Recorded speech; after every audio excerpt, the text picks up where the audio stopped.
নমস্কার দর্শক, আমার নাম তারকেশ্বর শ্রীজীব গোস্বামী। আজকে আপনাদেরকে দেখাবো যেই সমস্ত জাতক জাতিকা মঙ্গল পর্বতে আপনার স্টার থাকে তাদের কি হয়। তা প্রথমে বলি, যে সমস্ত জাতক জাতিকা মঙ্গল পর্বতে স্টার থাকে তা এই রকম, এটি হলো আপনার প্রথম মঙ্গল, এটি হলো আপনার দ্বিতীয় মঙ্গল। এই জায়গাতে যদি এই রকম যদি তিনটে দাগ দিয়ে যদি আপনার একটা হোক বা দুটো হোক যদি আপনার স্টার পরিলক্ষিত করা হয়, তাহলে জানবেন সেই সমস্ত জাতক জাতিকা এরা কিন্তু প্রচুর টাকার মালিক হয়। এরা কিন্তু প্রচুর টাকার মালিক হয় এবং এরা দেখাও গেছে যে এরা কিন্তু আপনার জমি সংক্রান্ত থেকে কিন্তু প্রচুর অর্থবান হয়।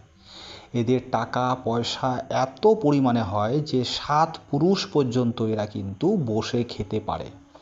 তা আপনার হাতেও যদি এরকম রেখা যদি পরিলক্ষিত হয়, তাহলে অবশ্যই কমেন্ট বক্সে কিন্তু কমেন্ট করবেন। এবং যদি ভিডিওটি ভালো লেগে থাকে তাহলে লাইক, শেয়ার, সাবস্ক্রাইব অবশ্যই করবেন। ধন্যবাদ।